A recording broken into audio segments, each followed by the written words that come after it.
Katie LaFalcia. Welcome to Irish Granny Helen.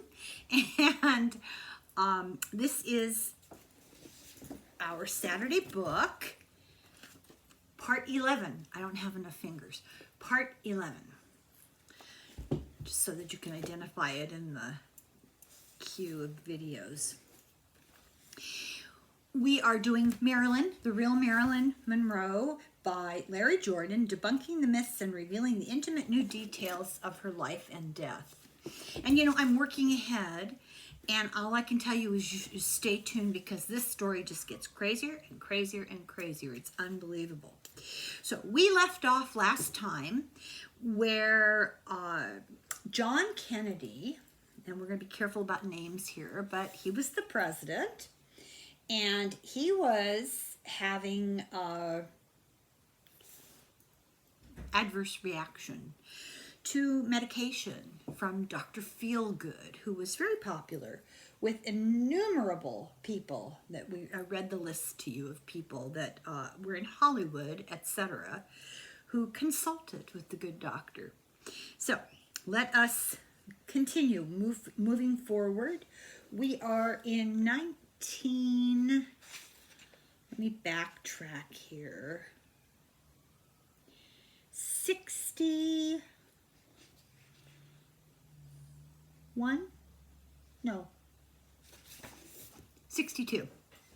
And on Saturday morning, this would be Friday. This is what happens when I interrupt in mid-chapter, which is why I don't like to do it. Hang on. Thursday, May 17th. Friday, the 18th. Saturday. So this would be Saturday the 19th. Ralph, this is Ralph Roberts, Marilyn's close confidant and friend, and masseuse, and Adler were reassured by the White House that despite their concerns about what Marilyn had planned for Madison Square Garden, the older brother was quite happy with sexy, he told them on the phone. He considered himself a playboy, and he liked being seen in public with iconic sex symbols that happened quite often. And he would very easily move on when he was through with them. Love him and leave him. At Saturday morning rehearsals at Madison Square Garden, Adler tried to stage Marilyn up in a high balcony in the back with a spotlight on her, kind of removed at a distance, and she refused. While being made up, she was on the phone, and she was upset because she was talking with Fox. They threatened to suspend her, but she had agreed to do the New York older brother thing. Before she signed her Fox contract, they were well aware of it. It was part of the deal. It was stipulated in her contract. Her hair that night got teased in an exaggerated way after she arrived at the garden. This is not how she was originally coiffed. Marilyn skipped the big Four Seasons dinner beforehand in honor of the birthday boy, because she went to pick up Isidore, her former father-in-law, to be her escort. There were a big crowd of family supporters, 12,000 plus, and they had sold 17,500 tickets. So it was a mob scene. Marilyn was the only star that was given a dressing room, and when she got there, she realized she'd forgotten her earrings. Marie Irvine, now this is the makeup woman who had done her makeup many times before and done them at home this time. She rushed the earrings to the garden, and she couldn't believe she was able to get through security, but for some bizarre reason, they believed her. And this is the last time she said that she ever saw Marilyn Monroe. And she never believed the stories about doing oneself in. She didn't believe them. At that evening in the Madison Square Garden, Jack Benny was the MC. Lawford introduced her. Over and over, they did a whole spoof where he said, and now, Marilyn Monroe. Nothing happened. And now, Marilyn Monroe. And they did this several times.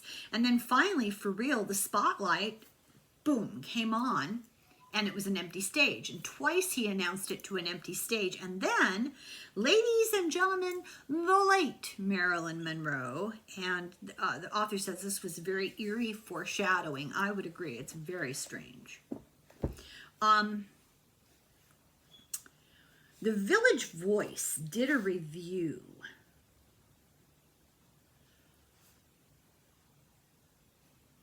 Let's see here.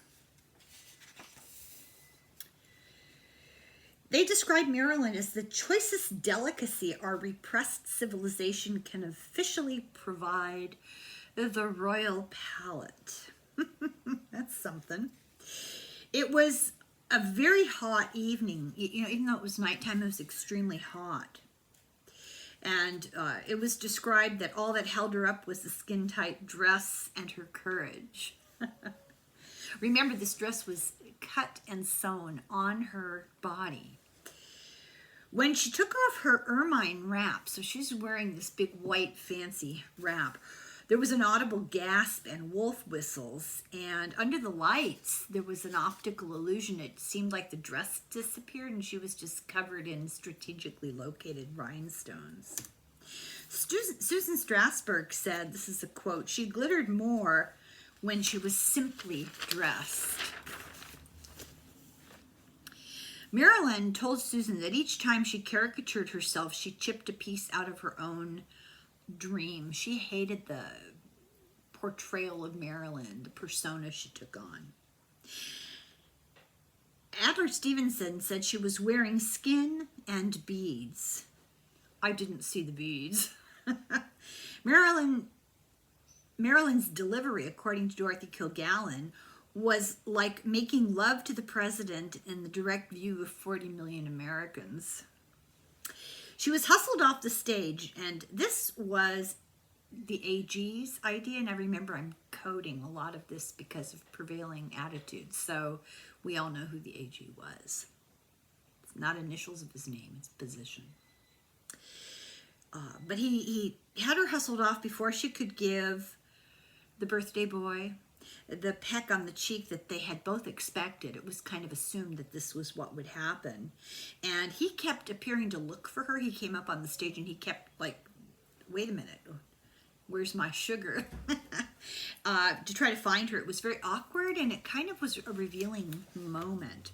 The AG spent the evening keeping them separated, really going out of his way to keep distance between them. And the question being asked here is, was jealousy at play? Jackie wasn't there. She boycotted it. She took Caroline, their daughter, to Virginia, and she participated herself in a horse show. She rode, and she won a third-place trophy. Backstage, Marilyn's dress was removed, and she was cooled down with hand towels and then redressed. Marilyn and Isidore went to the after party. There were many celebrities. It was a big deal. Diane Carroll sang and told the story about Marilyn later, told the story about the evening.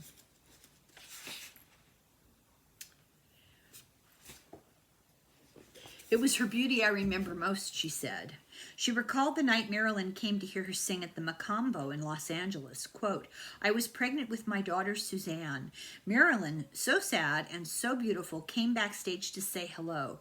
May I touch her tummy, she asked me. I was delighted, of course. I took her hand and put it on my stomach and said, you pat right there, sweetheart, and say a prayer and a wish, and I hope with all my heart that your dream comes true. She looked at me with tears in her eyes and said, oh, I do too. At one point, there was a little conversation in the corner of the party between both brothers and Marilyn. for about 15 minutes. Adler said he couldn't get to dance with Marilyn, and Adler, I believe, was the producer of the show. He couldn't get to dance with Marilyn because the AG put up strong defenses around her. He was dodging around her like a moth around a flame. Kilgallen said he danced with her 5 times as Ethel watched, eyes blazing. Kilgallen knew what she was seeing, and her reporting may have played a part in Marilyn's exit, which, like, not exit from the party, exit, and we'll talk about that. Shirley MacLaine had this to say. She wrote a book, you know. She was a guest at the party, and she wrote in her 2012 book, I'm Over All That, quote, I never had any proof that the brothers had intimate relations with Marilyn, but it wouldn't be beyond the realm of possibility. Once at Arthur and Matilda Crimm's house in New York, I joined an impressive gathering of movie stars and politicians. This was the post-Madison Square Garden party. Marilyn was there. I saw her go into a private room with the birthday boy. They stayed a while until he came out another door. Immediately, the AG entered the room and stayed until the song that Jimmy Durante was singing was over. I have a picture of that night. Of course, the brothers and Marilyn could have been talking about world affairs and comparing notes, but most of us thought it was the other kind of affairs that they were interested in. There was a controversial photo of her taken at the party with Stephen Smith, and he was married to Jean of the family. And it shows she's holding something in her hand, and there's been debate about what it was. People ask, is it an ivory chess piece to remind her of Greenson? That was some weird thing they had. But the consensus is it's a Rolex that she was rumored to have given the birthday boy a Rolex as a birthday gift that night and engraved it. Rumor is that when he received it, he basically took the first opportunity to give it to Kenny O'Donnell and told him to get rid of it. There was talk of it being fake, engraved to Jack with Love Always from Marilyn Monroe, May 29th, 1962. And there was an auction, and the talk was that it was made in 1966, which of course would make it fake. Most likely, the fake one that was auctioned off was made by an opportunist hoping to make some money on the rumors. But she really may have given him a Rolex, and there's several things to remember. She gave several people Rolexes. It was kind of her standard gift. And they were not as expensive as they are today. They weren't well known yet, but they were very good quality. They just weren't well known. It was her habit to give a guy a watch as the relationship waned. She gave one to both Miller and Joe DiMaggio. Pollster Lou Harris was at the party, and like Harris Polls. He knew that there was a relationship going on there with the older one, and he said there was obvious competition for her that night between the brothers, and she may have been playing up their rivalry a little. At one point, she pinned the AG up against the wall, and the older brother never took his eyes off of her, and he saw this happening. And the comment was, she could be brazen, and then turn very demure. The AG was anxious to stop her from talking with White House journalists. He was furious when he saw her being approached by a White House photographer and journalist. He went up to the guy later and took the candid photos away from him that were of her and the brothers together. Susan Strasberg watched the older brother and Marilyn's interplay. She told a little aside story, and I wasn't going to bother, but then I thought, well, yeah, I probably should. She talks about LBJ being gross, that she met him at this party, and he put his hand up her dress and said, "Come sit on my lap, little girl." Anyway, the birthday boy left, and then very shortly, Marilyn slipped away. Susan Strasberg does not dispute that this happened. She told a TV interviewer, He really loved her. I don't know about that. It was implied that as political celebrities, both of the brothers exercised a considerable amount of artifice, which is a nice way of saying they were gigantic phonies protecting their image. Earl Wilson, the investigative reporter, reported that he was told by the FBI that the couple, older brother Marilyn, met up at the Carlisle hotel for one last prolonged encounter. The White House photographer Cecil Stoughton said that the Secret Service showed up at his place and confiscated all of the pictures of her and the brothers at the party. But they missed one because he was developing it, was in the developer. Developers is kind of this thing that you put the film in and it does chemical magic. They didn't know to look in there, and so he had it, but he kept it a secret for years. He was afraid to let people know that he had it. The hosts who threw the party, the Krills, they had their photos confiscated as well. Meanwhile, at the Library of Congress, there are tons of candids of them at the party with many other celebrities. Why, of the brothers with many other celebrities, but not her? Why were they afraid of her being seen with them, Marilyn specifically? The White House journalist seen talking to her was harassed at 2:30 in the morning by the Secret Service to not write about what he'd seen and not talk about his conversation at the party with Marilyn. Then the older brother sent William Haddad to warn Newsweek and Time not to say anything in their pages implying any kind of romance, him and Marilyn. He lied to me because the reporter said he lied to me because I found out later that the stories regarding the affair were true. Lots of conflicting witness testimony about what happened to Marilyn after the party. Her friend Ralph Haspiel, the loyal fan, Haspiel had his last words with her that night after the party as she arrived at her hotel. He's just hanging out. It's kind of creepy. He's hanging out at her hotel. And she said to him, go to hell. When she was dropped off, she was disheveled at 4:30 in the morning. No, he said to her, go to hell. And she was all disheveled when she was dropped off. And why did he say that? And where had she been? And what was going on? I mean, she had left the party considerably earlier. Isidore said they left the party before the birthday boy. And she dropped Isidore off at the lobby of where he was staying. The side comment here is that the dress, the famous dress, would not have slowed them down. He was notorious for quickies. Angie Dickinson, one of the best quotes I've ever heard from Hollywood of him, the birthday boy. Angie Dickinson said, it was the best 20 seconds of my life. Ralph, her friend, says Marilyn told him that the AG was not my type. He was too puny.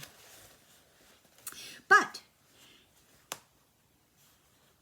she'd been seeing him for months. And so the question, there's always this subterfuge. Was she creating a narrative to hide the truth? Was she feeling that way but went along with the relationship anyway just for the hell of it? Was she doing it to annoy the older brother? I mean, there's just some unknowns here. Ralph admitted, her friend Ralph said, she compartmentalized her life. She didn't tell everybody everything. She might have been ashamed, he said, to admit to Ralph, who she really admired. Ashamed to admit to him that she was with two brothers, There was a window they could have met up in during this evening at his hotel into Sunday afternoon, so it's not with that outside the realm of possibility. Back in Los Angeles, when she came back, she was really surprised to find that Eunice was in the house just acting like nothing had happened, even though she'd fired her. But she was so exhausted she didn't object. That's how they wore her down. It's kind of weird. Chapter 32, the curtain comes down on Marilyn Monroe's last movie. May 21st, 1962, they were back filming without a completed script. It was rewritten every single night. I mean, they had no time to memorize. Rewritten every night, which was hard on the actors who had to memorize lines, especially because they had to be on the set early the next day. And the crew said when the lines for Marilyn Monroe were not changed at the last minute, she was letter perfect, and it took one take to do her scenes. The only time she had trouble was when there was the sudden last-minute change. One day she arrived ready to do 15 pages of a script, and they told her, "Oh, sorry, we forgot to tell you you weren't needed today." All remaining film on the set that was filmed and kept in the back room kind of show her as polite and cooperative. There was no diva behavior. Art director and assistant producer Jean Allen said she had a sense of humor and she didn't take herself seriously around the crew. I mean, she wasn't any prima donna and she was full of fun, but she was also looking for that escape. Mr. Allen, by the way, was a no-nonsense former cop. Her stand-in, Evelyn Moriarty, said she'd be waiting around while they changed the lighting or whatever because the assistant director never told her that she could leave. Most other people would have walked away, but not her. You could feel the tension on the set. On the other hand, the crew, the technicians, the electricians, the grips, and the extras all adored her. It was the production office who hated her, the big shots who hated her. There was a scene in this movie that was going to be her swimming nude in a pool, and she was wearing a flesh-colored bikini. George Cukor had her take off the top and then had her take off the bottom, but she came up with a kind of a towel trick so that she was covered. The scene was supposed to be a selling point for the movie. And later she said, "I did it because George asked me to, and I have confidence in his good taste." On the last day at Fox, was her birthday. And there's pictures at the aftermath of 8 full hours of filming. And then Cukor let her go because the crew wanted to throw her a little stage set party. She had scenes with Dean Martin and Wally Cox.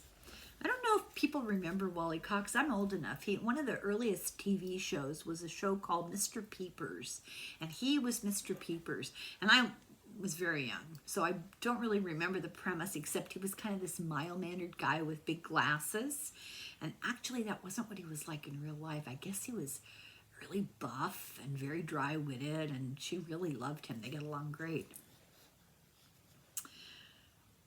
She said to the crowd, giving her the birthday cake, "I don't feel a minute older. Age is a state of mind. I'm not even going to get any older. I live for today. Tomorrow never comes, and yesterday is all over." This birthday on the set was only half an hour, and interesting stark contrast to the $5,000 birthday that they threw for Liz Taylor. So, you know. Priorities. This birthday party was thrown by Fox in Rome. And for that occasion, because she was filming Cleopatra, for that occasion, the studio had given Taylor the day off, an elegant dinner party at the Osteria dell'Orso, decorated her table with an assortment of orchids, presented her with a big cake, and had an orchestra serenade her. But Monroe, whom it could be argued was a bigger worldwide star, was reduced to serving her guests champagne in paper cups, and the studio even charged her for the coffee that was drunk. That night was her last public appearance at Dodger Stadium, a charity thing for the National MS Society. She took Dean Martin's son Dino, who was 10, as her date. It was a non-windy, a calm night. It was 61 degrees. And Fox claims that they tried to talk her out of it because of the weather. They didn't want her to get sick, but there was nothing. There are pictures. She looked fine.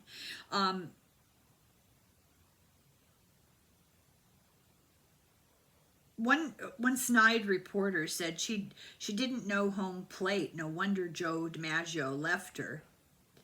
But that wasn't true because she's the one who filed for divorce. They were always nitpicking at her in the media. Her baseball escort was astounded as she went, because they had one of the older guys walk her onto the grass. He said she was shaking in the shadows of the dugout, and as she walked up the steps and out into the public view, she emerged as Marilyn.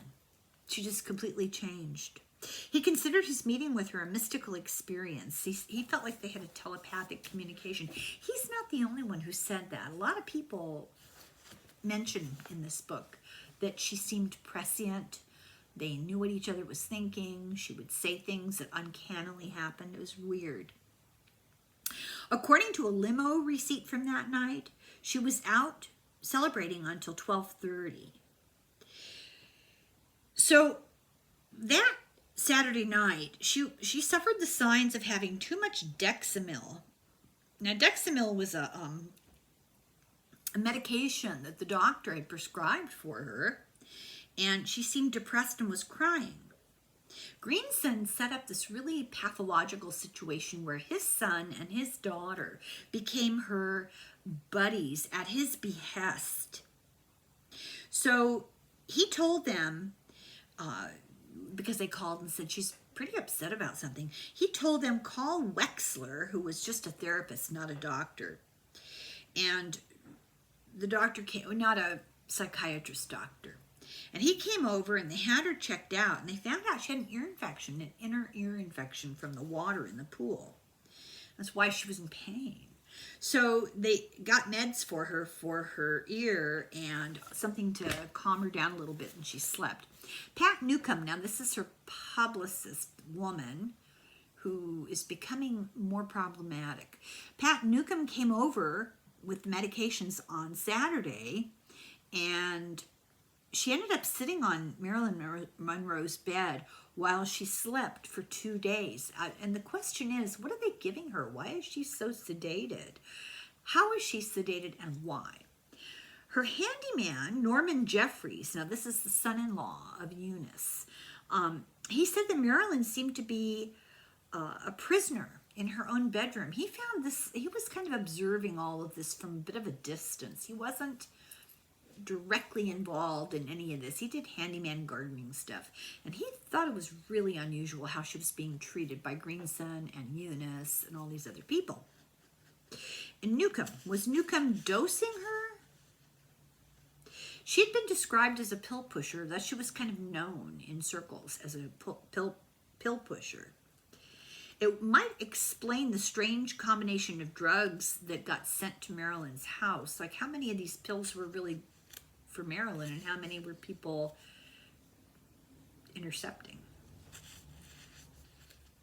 Marilyn's doctor, Dr. Engelberg, the one with the weird library, he denied prescribing pills that were found at her bedside. But they'd been phoned into the pharmacy, and, you know, obviously you would have to have a pharmacy number. Who called them in and who prescribed them? By Monday morning, she also now had a sinus infection. Big surprise when you have an ear infection.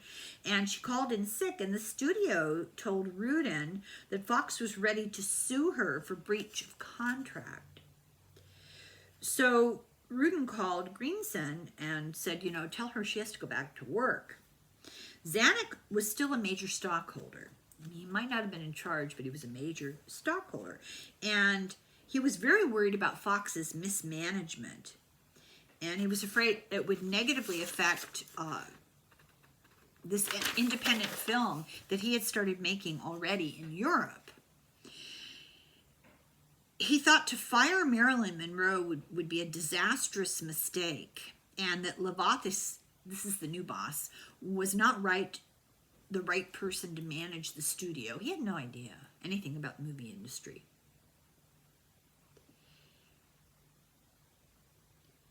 Zanuck saw Marilyn Monroe's more recent film, and then he saw Elizabeth Taylor's film, and he predicted that Marilyn Monroe would be a huge success and Cleopatra would be a failure. Fox said, no more scores? No, sorry, I can't read my handwriting. Fox said that there were no more scenes with Marilyn Monroe to film, so they would be able to film around her because she was sick. This was a lie. It wasn't that there were no more scenes for her to be in. It was that they didn't have the script written. Fox was in its worst financial crisis in its history because of Cleopatra. It had cost $40 million, which in today's money would be $339.5 million to make that movie. It wasn't that good of a movie. It was a disaster from the start to finish. First of all, they were filming it in London and trying to make it look like Egypt. Second of all, they were filming outside in the winter and they were trying to make it look like Egypt. They diverted all kinds of money from a lot of other films. They shut films down and gave the money for Cleopatra. The rumor was that there were a couple of old Joe from the Boston area, his cronies on the board of Fox that were eager to bankrupt the company. And this is just so cynical. It was sitting on a chunk of land that was worth a whole lot of money. And so the decision was made, let's just get rid of what's sitting on top of the land. Let's get rid of the studio. Sell the land at a profit. Huge profit. So essentially, these two plants on the board of Fox from Boston and environs, from Old Joe, were corporate raiders. It's basically what they were. And they were hoping to bankrupt the company. Liz Taylor, meanwhile, her behavior was so erratic, she was extremely fragile, and Lloyd's of London would not even insure her for the movie. And in January of '62, they wanted to put Marilyn Monroe in the role. An old producer since 1910 was smitten with Taylor, and he refused. He had weight. So Fox had no insurance on Taylor. If she decided to just take off, they were too bad. They were out $340 million.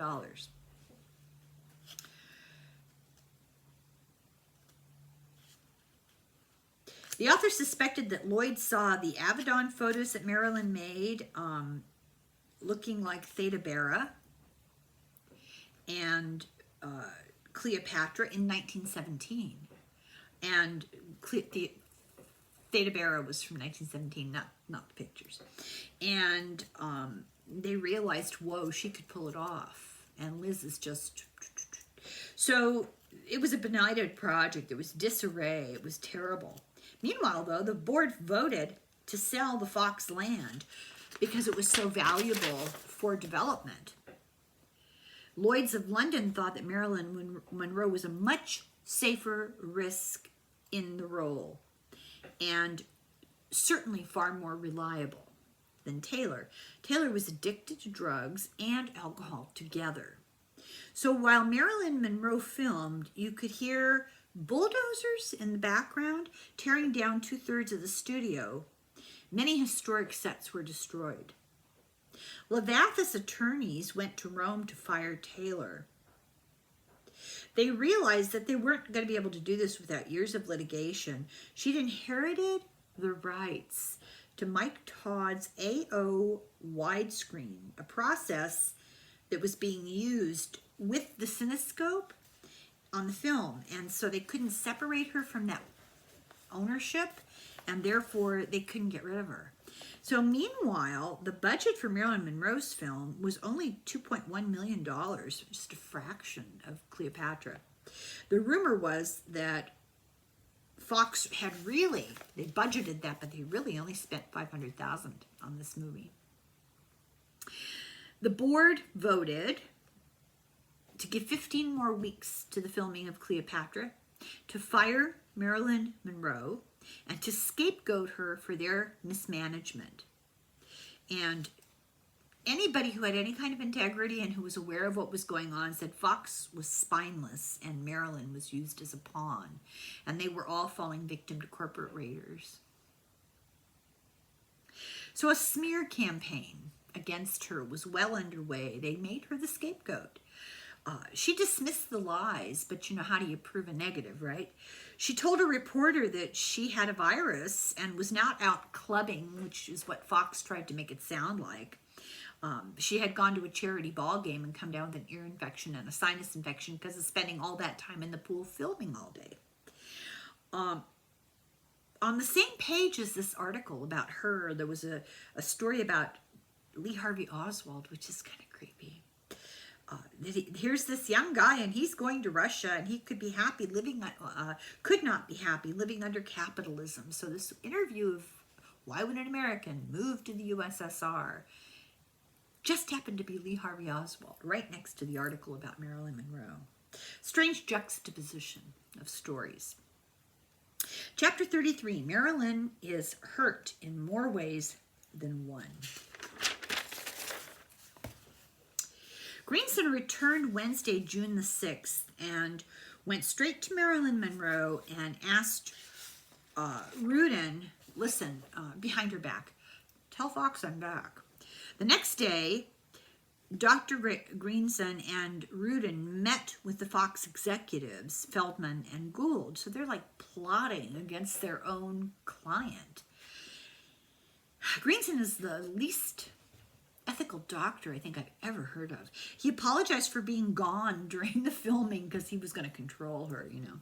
He asked, okay, let's make this arrangement. And Greenson, the psychiatrist, wanted all creative control to be given to him as a condition of Marilyn returning to the set.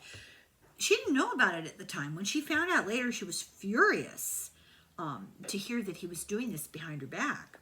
She told Ralph that, okay, you know, this guy Greenson, he's too involved with Fox. I'm supposed to be his psychiatric patient. He's not supposed to be dealing with Fox.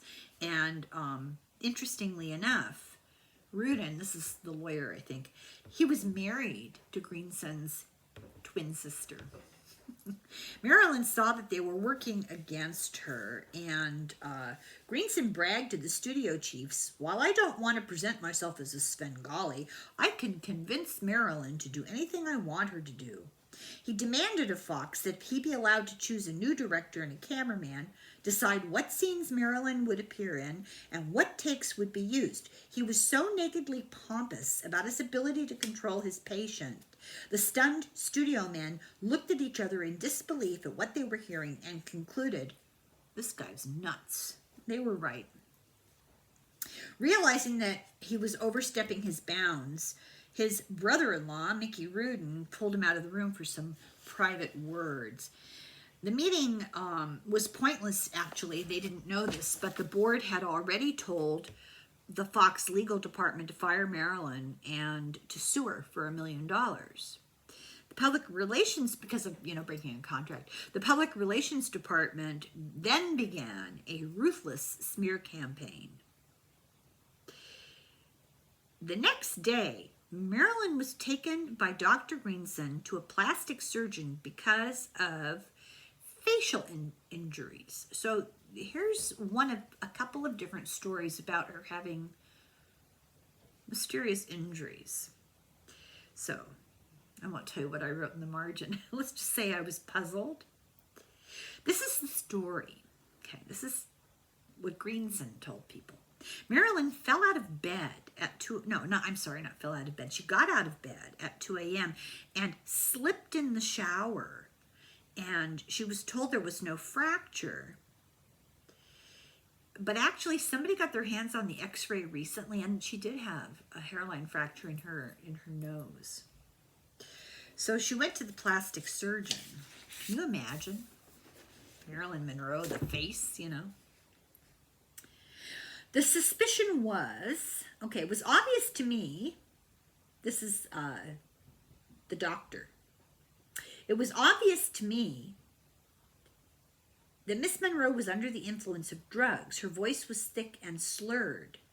But her major concern was she had a picture commitment and she was fearful that her nose was broken. The suspicion was that Dr. Ralph Greenson had struck her. As Monroe researcher Mary Jane Gray notes, Dr. Gurdon said later that Marilyn barely spoke. Greenson did all the talking for her, saying that she slipped in the shower. That sure sounds like something I'd hear about an abusive husband.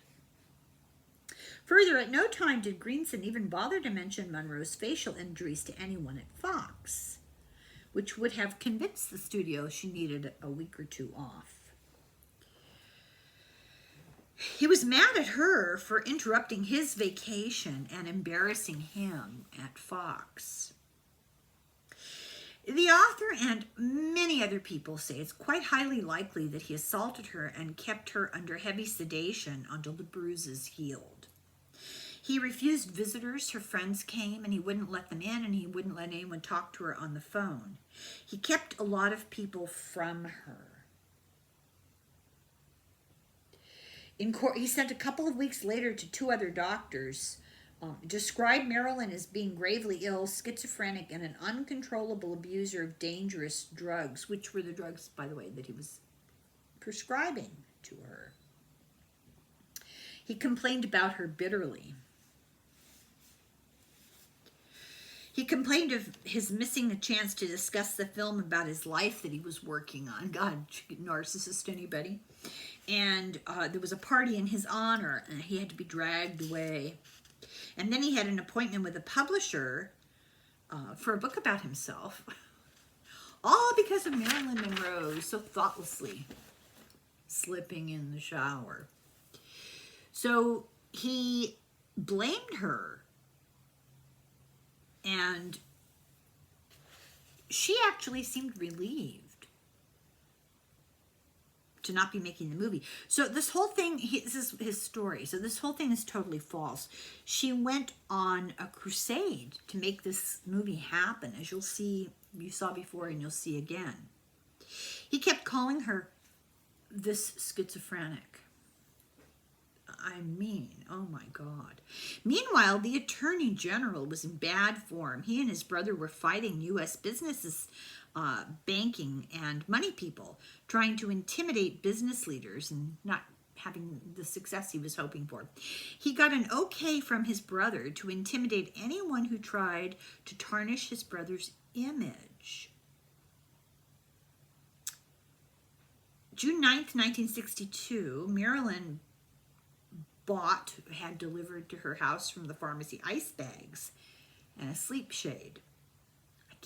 Her face must have been a mess.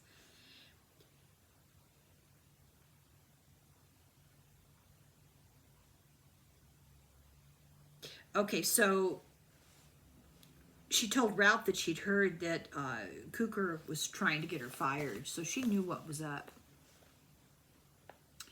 And then at 3 o'clock that afternoon, it was announced she'd been cut. At 5 o'clock, Greenson told her that it was definite she'd been fired by Fox, and he gave her a shot. She was outraged. I don't know if she was more outraged about the shot or the losing the role.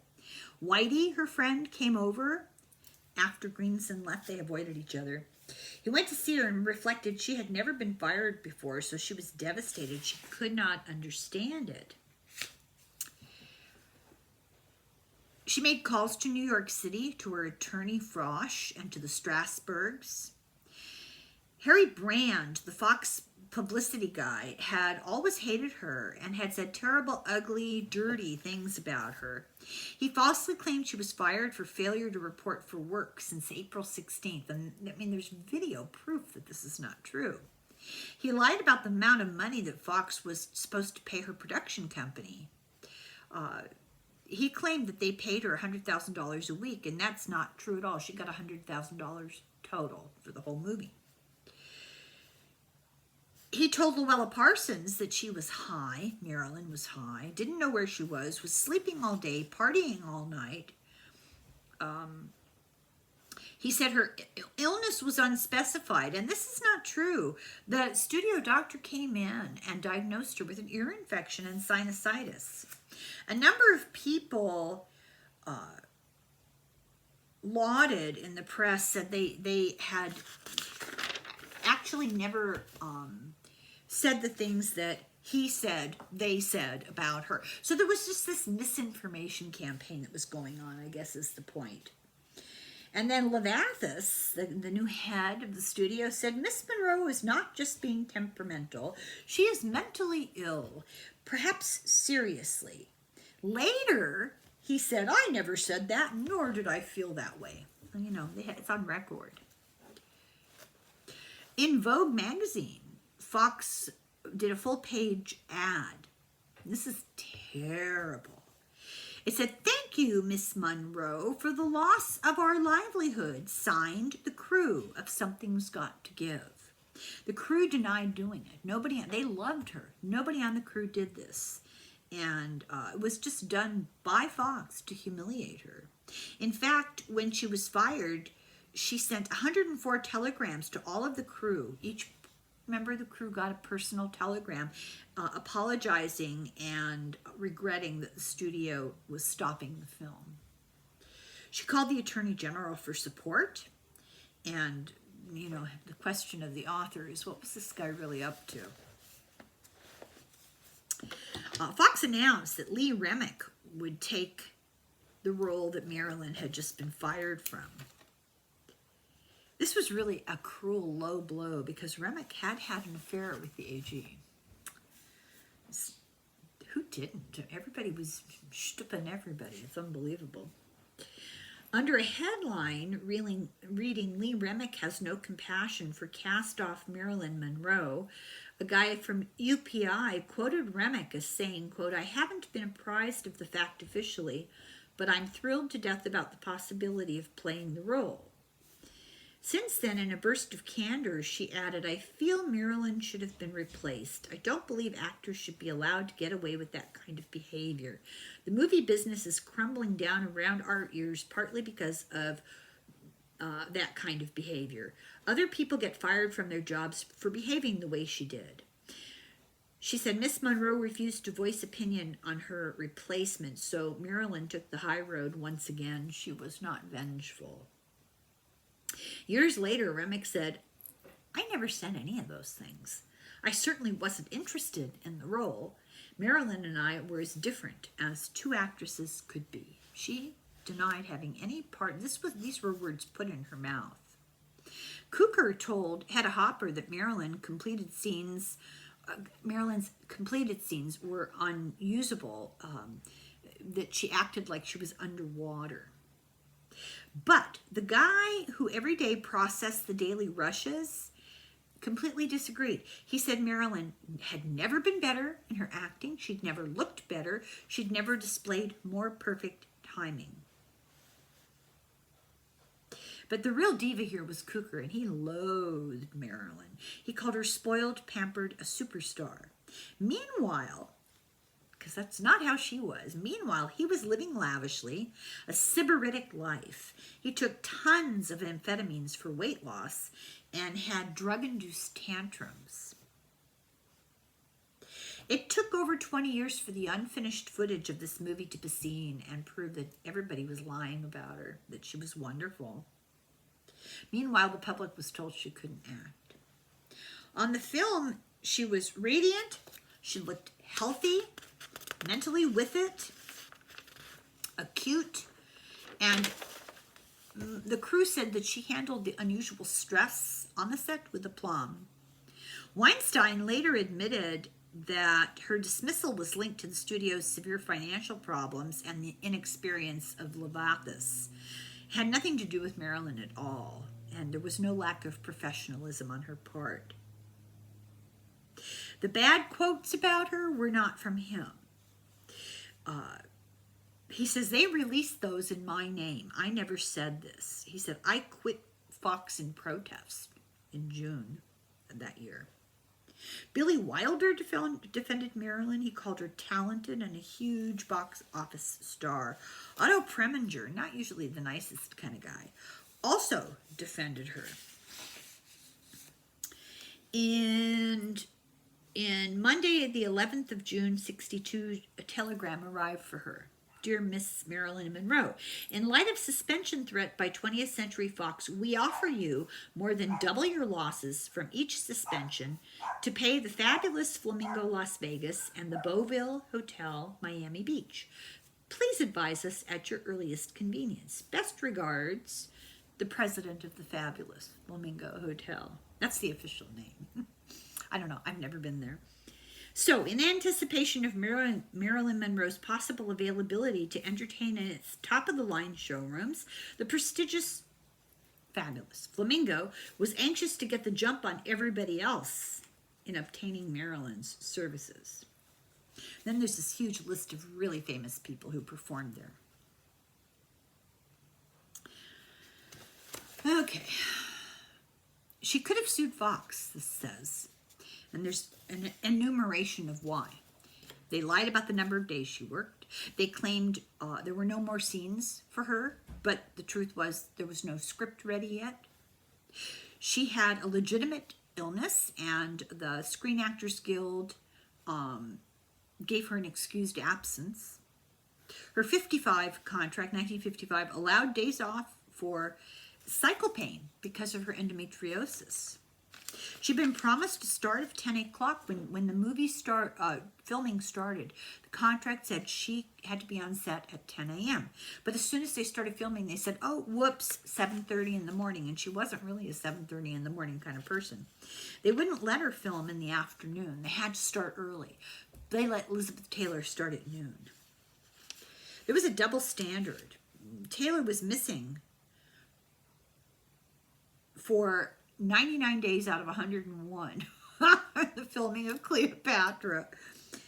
Her excuses, where she didn't show up, included a fake car accident to explain bruises she had all over her that she received from Burton. She missed 22 days because of those injuries. Fox scheduled only 8 weeks for Marilyn's movie. It should have been 16. The issues she dealt with while filming, for example, her cinematographer got sick and had to be replaced, and then he died, and they blamed her for the delay. And then her mother got sick, so there was that too. Some positive things happened around this movie. For example, Zanuck talked to the studio on her behalf. Cyrus Skoros, I'm going to call him Cyrus from now on, Fox's president asked her to join a Star-Spangled Ball gala on November 8th of 1962, and the honorary chair was POTUS. Cyrus told her that there were 3 barracudas on the Fox board who were influenced by the POTUS's family and the Shakles in-laws. Ethel grew up in a 31-room mansion. Her dad was the guy at the Carbon Corporation. They owned thousands of acres in Palos Verdes. Oh my God, Palos Verdes, I'd forgotten this. Palos Verdes is primo land even today in Orange County. The Palos Verdes Estates is what they like to be called. And anyway, these 3... what did he call them? Barracudas. They spent a fortune on Cleopatra, and the scheme was to spend money like it was water to bankrupt Fox.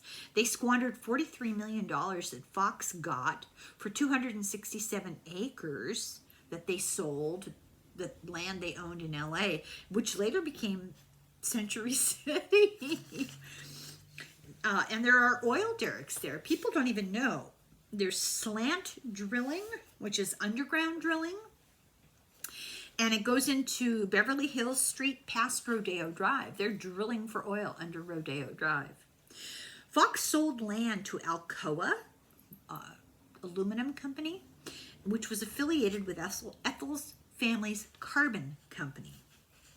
Zanuck was fighting what he saw as the ruination of Fox and the potential loss of the studio to the secret raiders.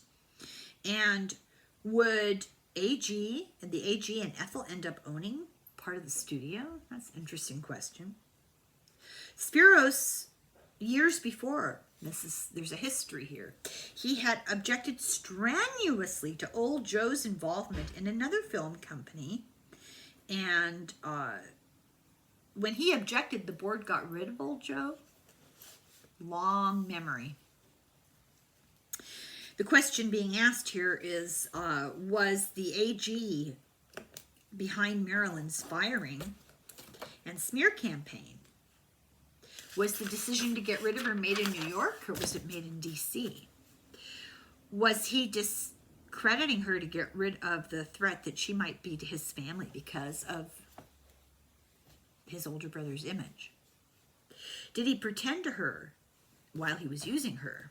Good questions here. I remember to ask these questions. She saw him several times in June and July of 1962, so something was still going on. And I'm going to stop here because we're at the end of a chapter, and you saw at the beginning it can be very confusing to jump into the middle of a chapter. So this is the end of part 11. Can you believe this?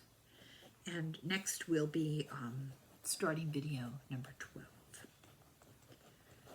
This plot just keeps getting more and more and more. It's unbelievable. Thank you very much for watching. Slán go fóill, slán.